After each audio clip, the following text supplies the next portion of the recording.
Well, thank you so much. In addition to getting what is hopefully a useful dose of information today, you're also going to watch me try and get used to actually using a mic. I'm generally not the kind of person that uses a mic a lot. I've got presence with the voice. So I'll be probably walking around with both this and a clicker, which means the odds of me leaving one or the other is actually quite high. And so there will be audience participation, but just a warning, there's also probably going to be some help the speaker find the clicker. So keep your eye out. It'll be like a Where's Waldo kind of moment. So thank you so much for having me here again. It's nice to be back in Wisconsin. I lived in southern Wisconsin for a while and outside of Madison, so it's always good to be back. And it's good to be back in Milwaukee. So I know it's been a couple years, but I've been busy. I hear you've been busy as well. So I wanted to spend today looking at kind of the opposite side of the financial management question than last time. Last time we spent some time looking at costs and expenses. This time, let's think about, instead of the money flowing out, let's think about the money flowing in, because it's something we spend a lot of our time thinking about, trying to bring more in, but there isn't a lot of time to kind of step back and think about our revenues as a strategy. And anytime we hear the word portfolio, we start thinking about retirement and stressing. And that's so today let's think about our revenues in kind of a strategic way and think about how we should be bringing what in. So we're going to, kind of as a roadmap, we're going to do three things. So first, we're going to talk about the different types of revenue options that exist out there. The second is we're going to do a little bit of mapping, even if it's just mental, of where our own organizations are at.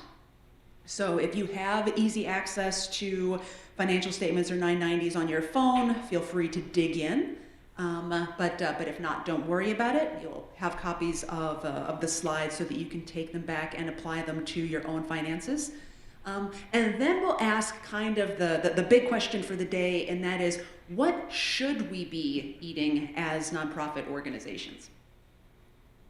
So there are many different faces of social economy revenues. And I use the word social economy because the more I start to do work across the spectrum in different parts of the US and in different parts of the world, for example, most of my research right now is in Canadian nonprofit data. The term nonprofit really just means tax-exempt status. So there are a lot of different legal organizational types that are trying to get good done on the planet, and what your legal status is can vary a lot from place to place. So I'll use the word social economy throughout the presentation. So don't let it panic you. It's just an all-encompassing term. But there are definitely stereotypical ways of viewing different revenue portfolios and diets, if you will. So the stereotypical nonprofit diet, the first thing we think of is generally contributions, donations, support. And there are many different kinds. Each one of these, even though they're all contributions, and I mean, you're all practitioners, so it's different when I'm talking to students, especially ones that have limited experience in the nonprofit sector. They're like, well, donations are donations are donations, and you bring them in all the same way. I'm like, no. There's totally different approaches, HR infrastructure, donor management with all of these different types. Also, even though donations are very important to the nonprofit sector, it is no longer the most prevalent type of income for nonprofits in the US. It's actually earned income now compared to contributions. So very important, very different types, but earned income is actually making up a larger and larger portion. And some of that is what we would consider market exchange, so selling stuff to people. But, and this is also a large part of the growth, government contracts can also be considered earned income as well. Who in here works for or with a nonprofit that has a government contract? Okay. So there are two other types. Memberships are also very, very, well, they're popular in the US or in the nonprofit sector, definitely more popular in the nonprofit sector than the for-profit. So they are kind of unique. And then some nonprofits will make revenue off of finance or investments. Generally, there aren't that many of us for whom this is a big chunk of our revenue portfolio. I mean, awesome if it is. But most of us are making a small kind of percentage off of any kind of investment revenue. So this is generally the menu of the traditional nonprofit. Then we have things that would be traditionally considered for-profit. We have the earned income. But then in terms of sources of capital, they also have access to investors. And I know that there is a lot of innovation on this front in terms of how to access the capital market and private investment for nonprofits. And we'll talk a little bit about that in a minute. But for right now, or at least stereotypically, it's considered pretty much a commercial thing. Finance and investments, again, most organizations, even for-profits, are not making huge chunks of money off of investments unless that's kind of what they're in existence for. And then commercial banking, even though that's not a revenue source, is an easier access to cash for for-profits than it is for nonprofits. And so I wanted to spend some time thinking about also, there are these hybrid creations that are coming out that I think are exciting and aren't what I would consider traditional parts of revenue streams. So, for example, donor advised funds. Who here is involved with a donor advised fund? There is discussion among academics about whether or not donor advised funds behave more like donations or more like investment vehicles. So that's something that kind of has a different set of rules applying to it. There's new donation modes that we're having to learn and relearn all the time. Donation by text. What I know the Red Cross was in the news a few years ago about whether or not a donor restriction is implicit in a donation by text. So we're having to come up with the rules of the game on those. In addition to innovations in hybrid funds, social impact bonds, and a lot of progress is being made in coming up with these new kinds of ideas. So there's just so much out there. I know you probably feel even more overwhelmed than you first did when you sat down, thinking about your revenue portfolio and what the possibilities are. So let's spend a minute before we start thinking about shoulds. Let's think about what actually you have now. So what types of revenue does your organization have? Does anyone here know what type of revenue is dominant in their revenue portfolio?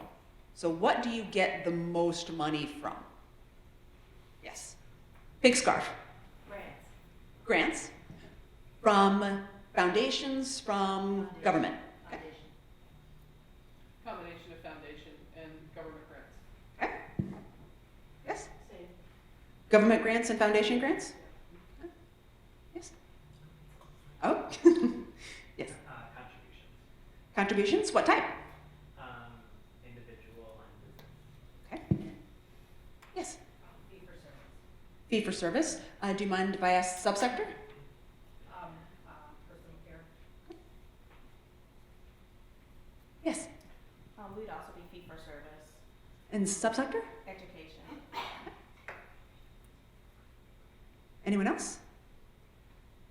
So we've got quite a bit of variety just in here. Now, of those that were able to easily identify what their dominant source was, can you identify, do you have other sources of revenue? Okay, we have nods. So what are those? Like two.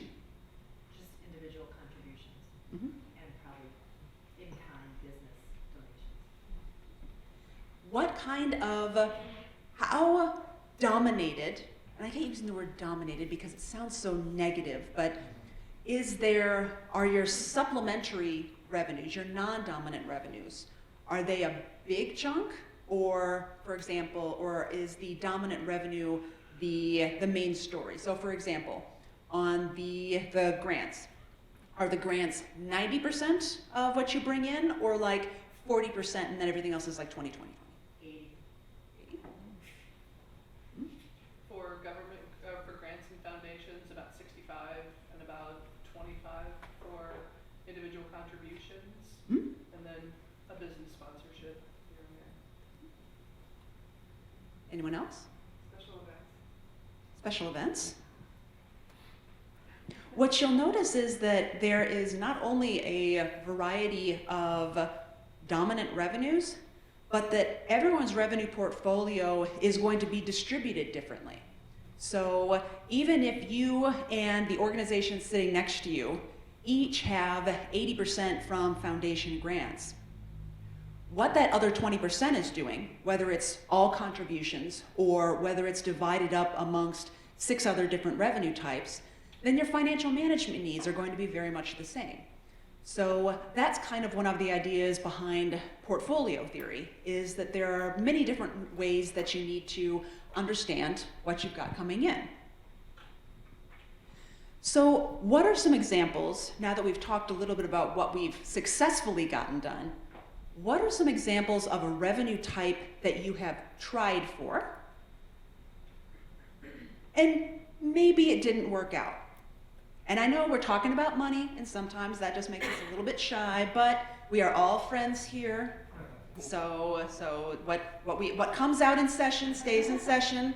So feel free to tell us what you tried and what did not work. Yes. What we keep trying for an arts group that's a member of UPAP is corporate foundation or corporate direct funding. And because they often give to UPAP and then it's a federated campaign and it comes to all the groups through the allocation formula, they tell us that they can't give directly to us anymore because it goes to UPAP.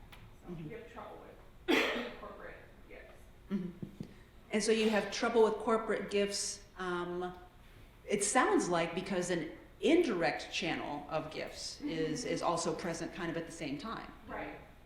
But how much of that is actually getting to us is the question. Very little. Legitimate question? Yes.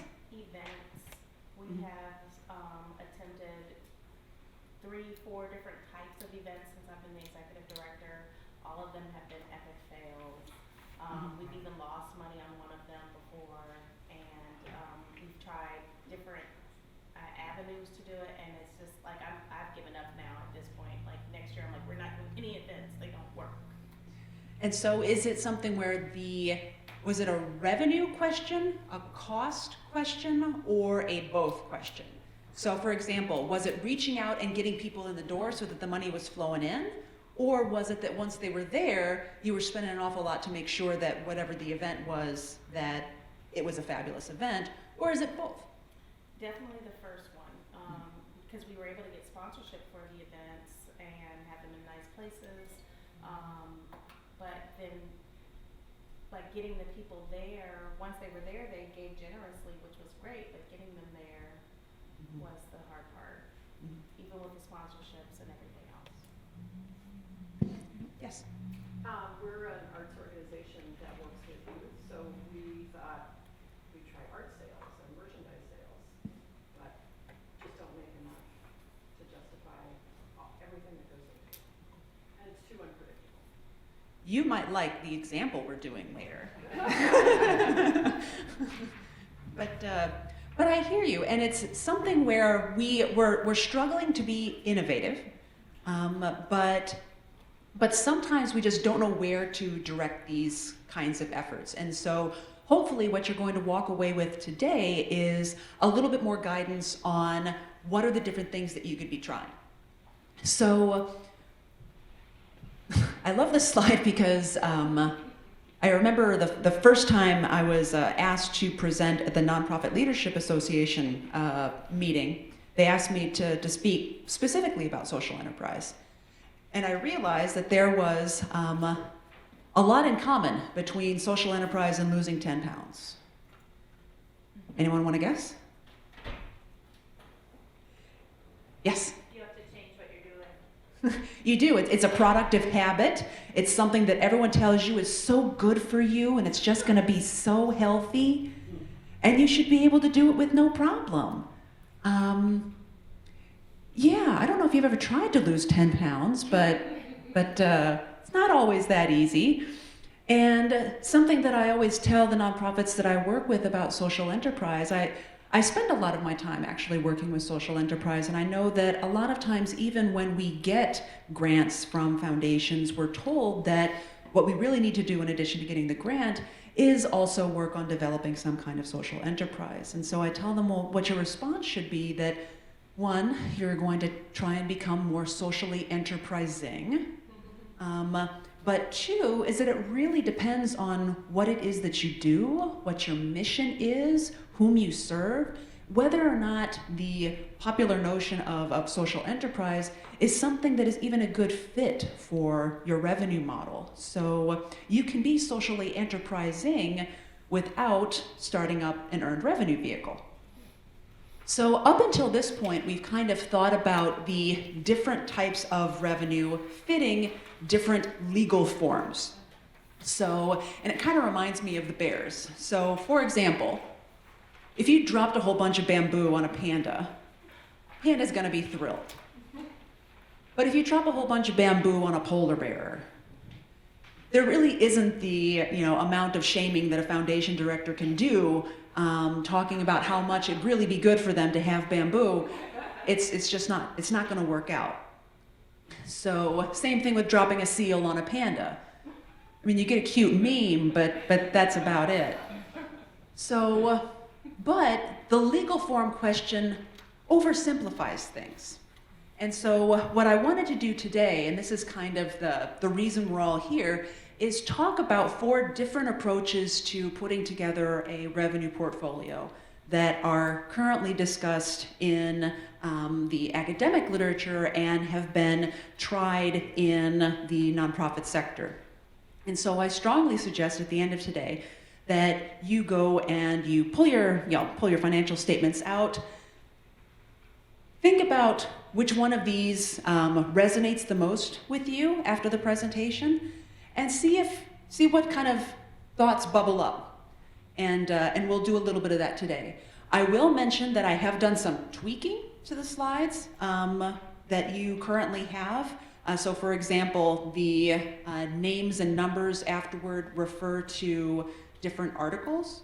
I'll send out an updated slide deck afterward, but in case you're looking at your sheet right now and saying, well, I don't have any of those people, you're free to write them, but I'll also send you this so that if you want to dig into any of these a little bit more deeply, you have access to kind of a roadmap. So the very first is revenue benefits theory. And this was invented by someone named Dennis Young on the kind of an economic basis of what makes nonprofits run and what makes us unique. So we are interesting because we're trying to do a lot of different things. And that's one of the reasons why, if you've ever looked at where to find nonprofit management training at a university, it can vary a lot depending on where you're at. So sometimes, like at my school, the University at Albany, it's in the School of Public Administration. So we're government-y, and they kind of classify us based on what we provide, which is public goods. But in other universities, sometimes we're put in with the business school because we may be providing public goods, but we're doing so with an organizational body that looks a lot more like a for-profit than it does a small government. So we're trying to provide public goods with a body that looks a lot like a private organization. So benefits theory says that the best type of revenue is going to be determined by the characteristics of those goods that you're trying to produce. So, in classifying the goods, let's take a look at this graph, and the graph has two different axes. So one characteristic is excludability, which means can you keep other people from this thing? And then there's rivalry, which means if someone consumes it, does it go away? So up in the corner, the cupcake. This is something that is highly excludable, so you can throw elbows and keep everyone else away from that cupcake. And it's rivalrous, because once you eat that cupcake, it is gone. So this is something known as a private good. It's something that works very, very well on market exchange. But then let's think about kind of the rest of the square. So down here, we have things that are excludable, which means you can control access to it, but it doesn't matter if, for example, a movie, if one person is watching a movie in a theater or it's 50 people watching the movie in the theater, you can all enjoy it at the same time. These are called club goods. On the opposite side, we have common pool goods. Now, who in here has heard of the tragedy of the commons? Basically, what this says is that there are these common resources, like, for example, fishing stocks, where we would all be a lot better if we regulated our access to these stocks, but it's really difficult to keep people from overfishing. So it is, in fact, rivalrous. We eat all the fish, they're gone. But it can be very, very difficult to exclude and control access to the resource. So this can be very, very problematic. And then we have the traditional public good. There aren't very many of these. I use sunshine. Some people also think of national defense as a common good, as a public good, because you can't think, up in New York, we've got, say, a line of streets, 4 houses. You can't say, well, if Canada invades, we're only going to, defend this house, and the other 2 are just going to have to defend for them, fend for themselves. National defense is something that kind of works for the group, and that's why, for many times, for true public goods, the ability to compel money for national defense is an easier way to go about it than asking people for voluntary contributions or trying to support it with market exchange. So fortunately, we don't spend a lot of time truly deep in this corner, but we do spend a lot of time in some of the other difficult to fund areas in this box. So benefits theory tied to goods looks at the type of good, and here we have them in this column here, and says, these really are perfect fits for particular types of income. So for example, if you have something like the cupcake that is rival and excludable, then this is a really good candidate for earned income. But if you have something like a public or a common pool good, then this is something that is a better fit for a government grant or contract. So if you are trying to address poverty, you have a clear path, at least theoretically, to justify your approach to government funds. Group or club goods are a good fit for membership dues because you are paying for access to this particular club. think about those movie theaters, or philanthropy. But now, let's look at these two things down here, redistributive and exchange.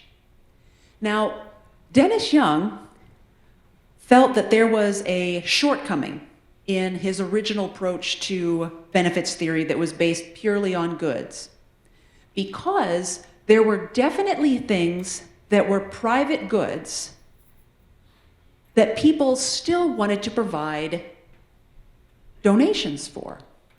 And he realized that the key to this was that it's not just about the goods, but it is also about the beneficiaries.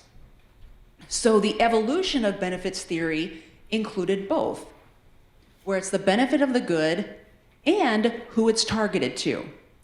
So for example, if you are interested in providing cupcakes, then that sounds like a great market exchange.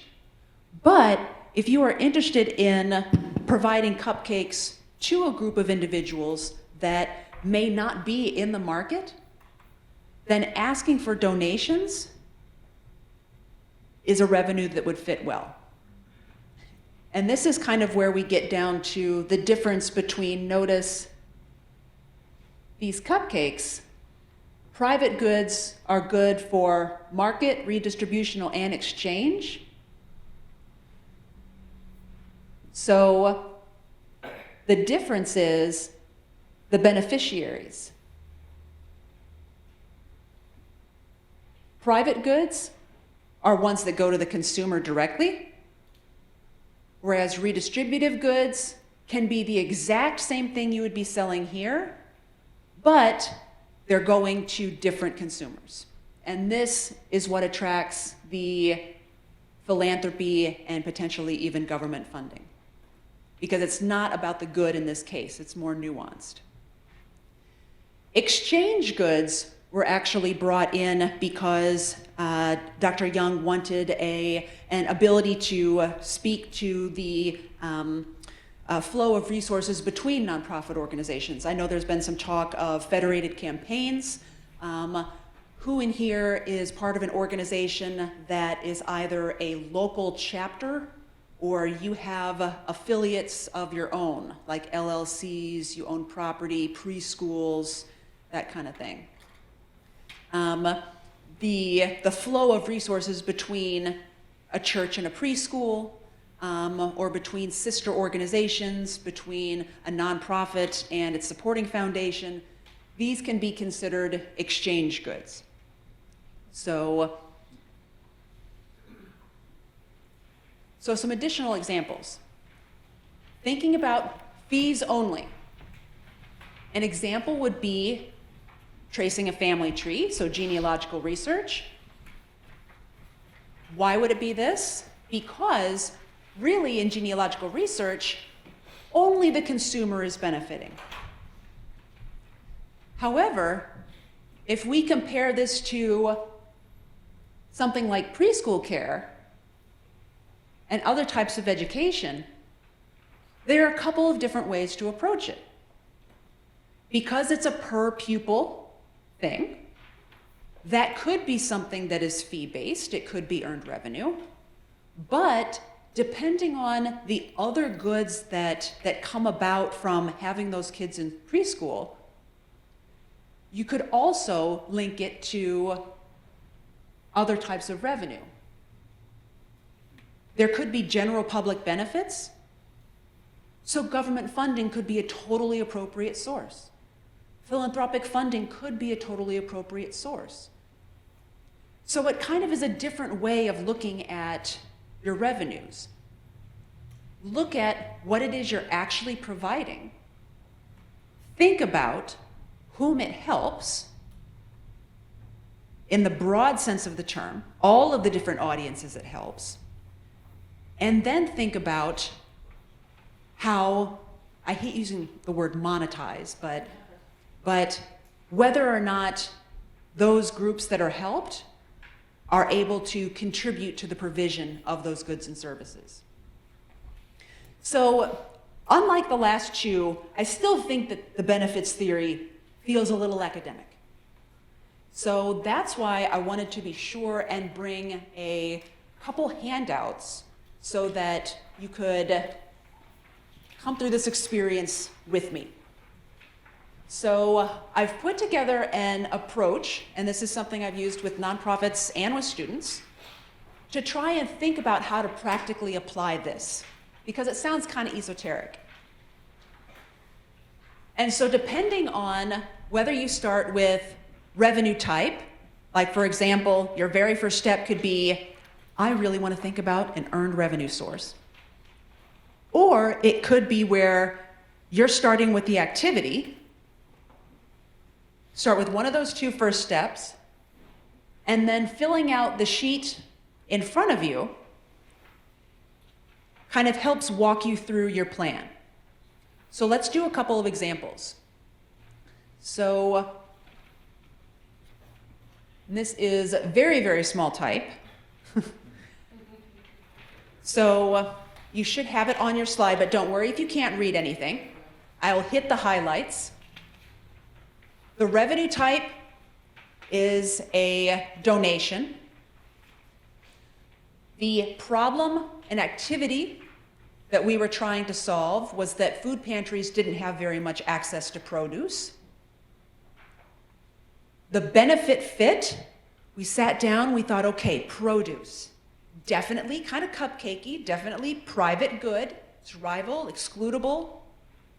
So it's a private good, but it's going to individuals who are not able to go to the grocery store and buy it in a normal kind of market exchange. So that must mean it's a redistributive good. Private good going to a different consumer audience, and that means that it could fit for philanthropic revenue streams. Whether it is donation supported and or whether it is in kind, they actually decided to pursue both and did so with a great deal of success. They were able to partner with local stores to get produce donated, and they also were able to launch an initiative specifically designed to bring in produce to the food pantry, and that captured the attention of an additional donor audience that they had not managed to reach before.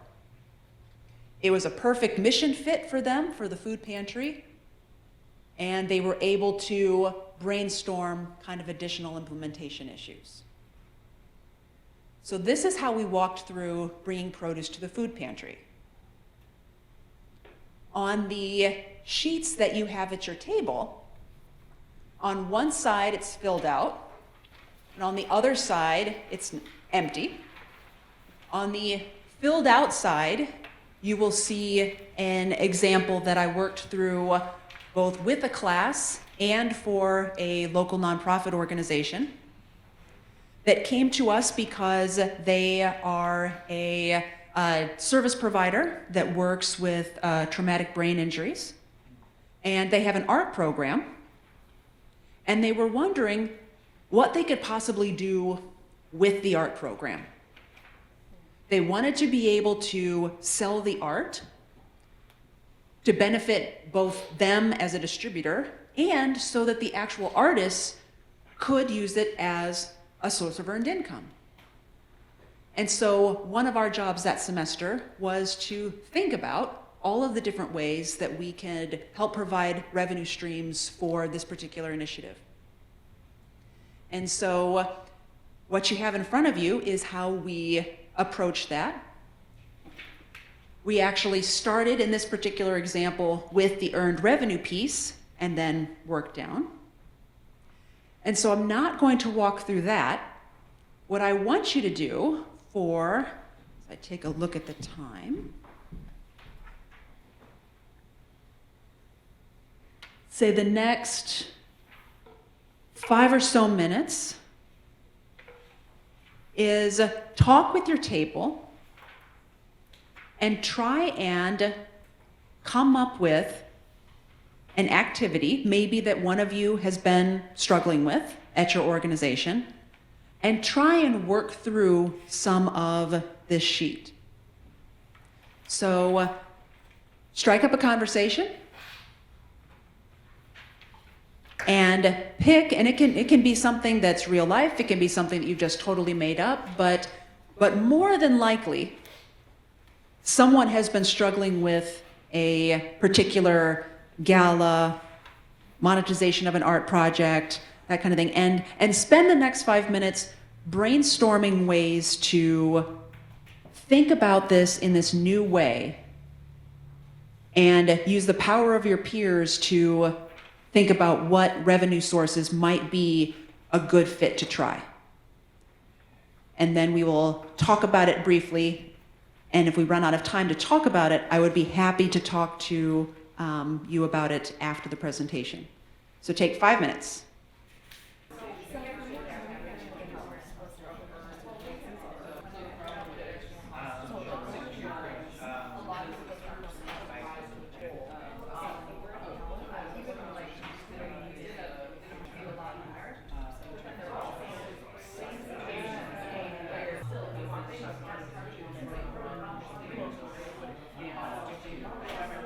All right, we've had some good conversations.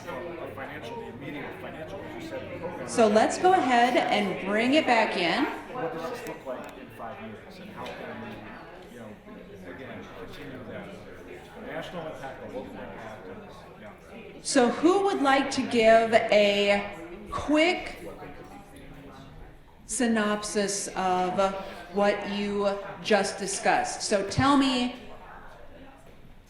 what the program or activity is, and then tell us the revenue possibilities that you came up with.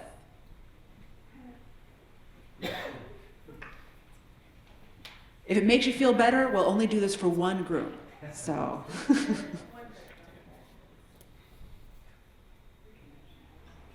Yeah, sure. Sure.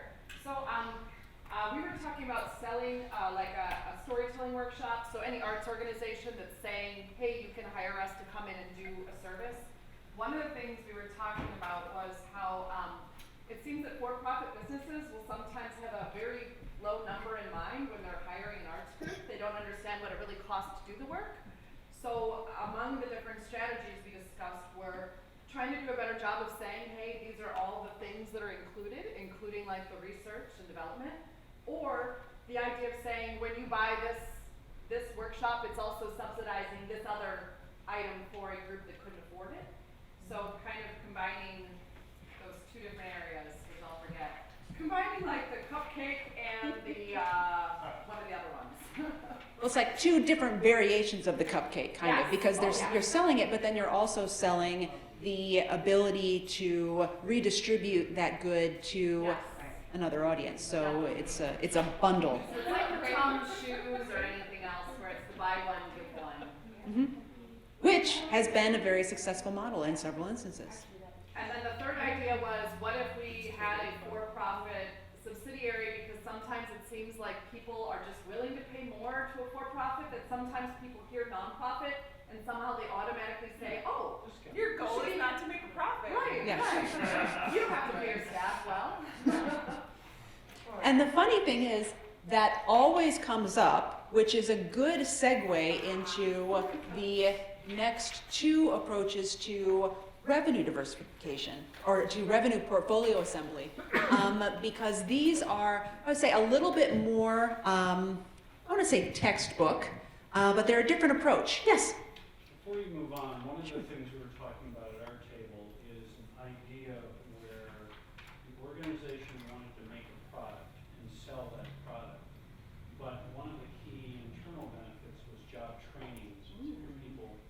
How do you, we were struggling fitting it into your paradigm because we were going back and forth, I'm speaking about somebody else's organization, and looking at the same time, going back and forth between the actual product, which we could more clearly identify in Axie, as opposed to the benefits for the clientele of the organization. So is there a compressed way, or do you do two different graphs, or what? What I would do, honestly, I would start on the program level and say, all right, so this activity, this production of bookshelves is the activity. And all of the different groups that are potentially going to benefit from this activity would be, you know, the people that get the bookshelves, that's the kind of traditional market one, but then also the job training.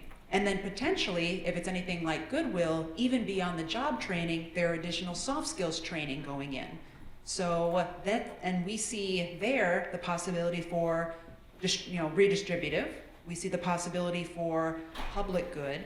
So it's, by starting on the program level, I'd have a big sheet of paper, but it allows you to kind of map out the different audiences, and it's the different audiences that are going to have the different appropriate revenue sources. So don't feel compelled to make it be a one-to-one, especially when we start getting into the more complicated programs. Then there could be a different type of revenue appropriate to each different audience that's benefiting from that. And then to also touch on a conversation that was had here, also don't think that each activity is going to match perfectly to just one revenue. It's quite possible, for example, in the produce example, that you're going to need multiple types of revenue in order to fully take care of that program.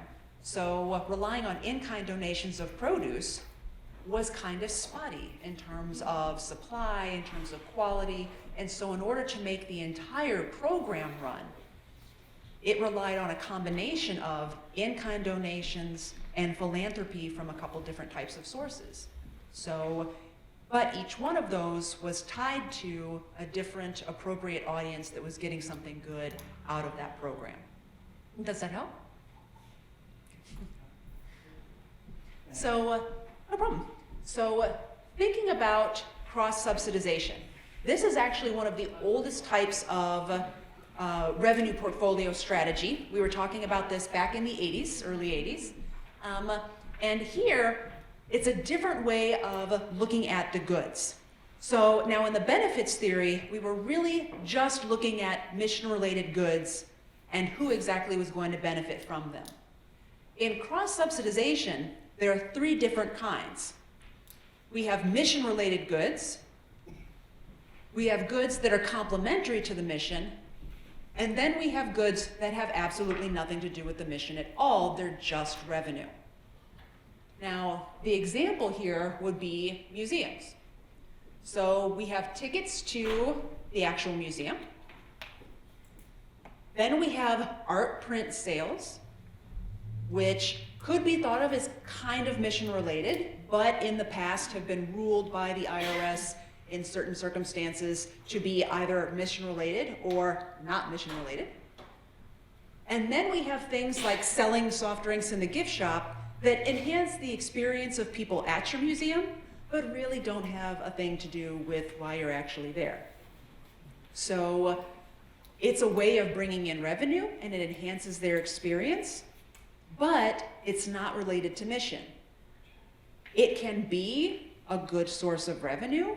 However, you have to be very, very careful with anything that is clearly not mission related or could be interpreted as not mission related. So for several reasons. So there could be tax issues.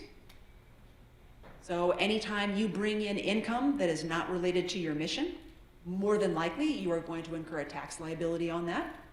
So always be sure when you start thinking about cross-subsidization that you are talking to your board, your finance person, and your lawyer.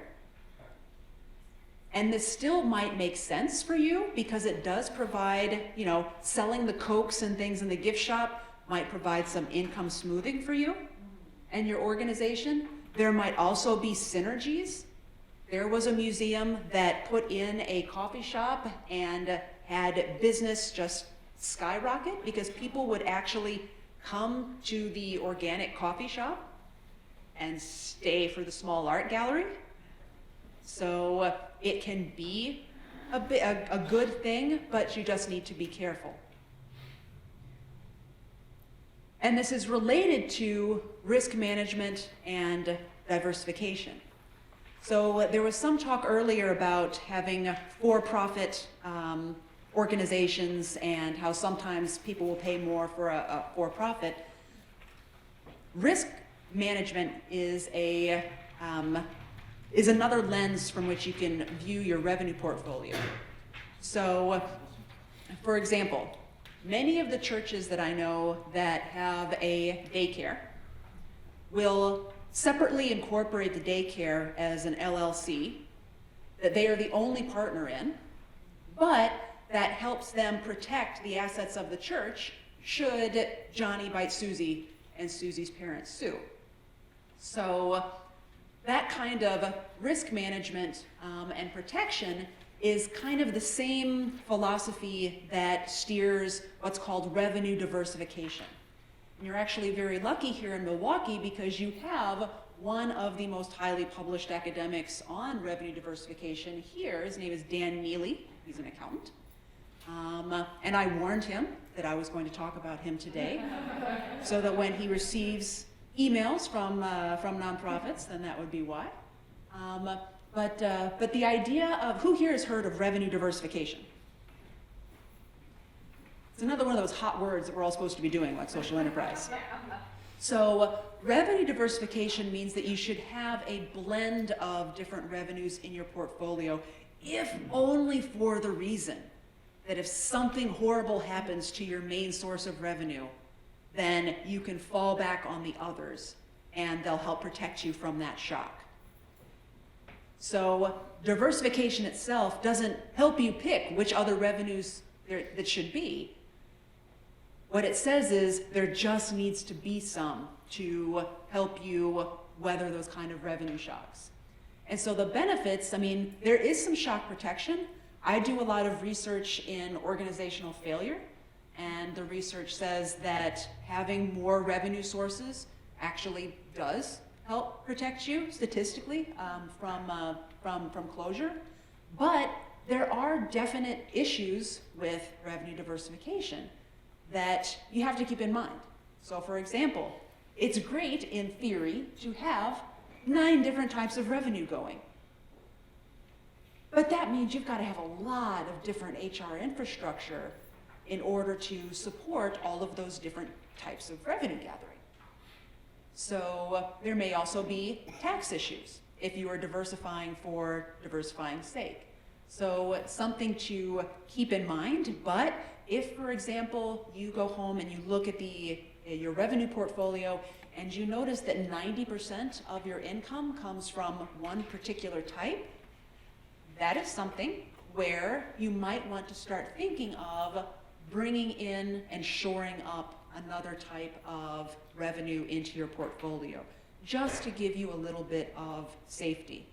And now, and with some of the other theories that we've talked about, like beneficiary and with benefits theory, now you've got a couple tools to help you decide what the most appropriate revenue sources that you should bring in should be. Now, I won't make you do the math, but this is the most popular way of determining what your revenue diversification is. So if you ever want to look fancy to your funders, you can say, well, my Hirschman-Herfindahl index is 0.42, which means I am well diversified, thank you. Basically, it's an equation that makes things look fancy.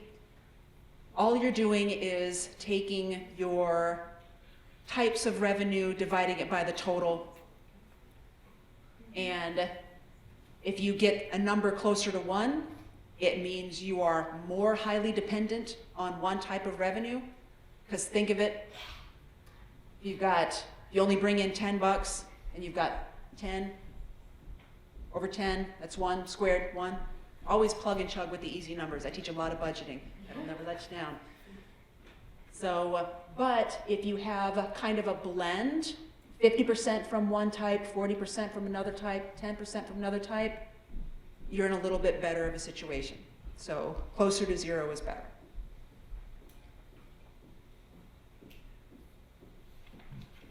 And so the takeaways from today. So the good news is that now you should have the tools that you need to go back pull out your financial statements, prefer financial statements over 990s, but work with what you got. It'll give you the information you need, and take a good look at your revenue portfolio. So look for whether or not you're diversified.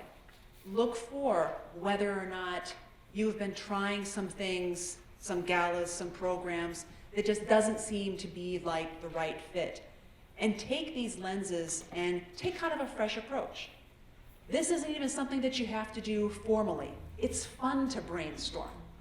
So if you need, if you just want to sit down with the worksheet, say, you know what, in today's staff meeting, we're going to spend 30 minutes thinking about different, audiences that could benefit from our arts program.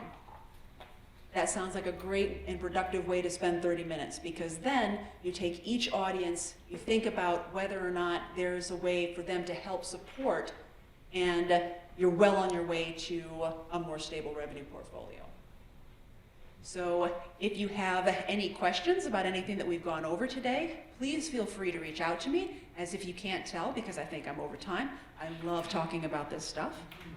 So thank you again for having me out, and feel free to ask any questions. Thank you.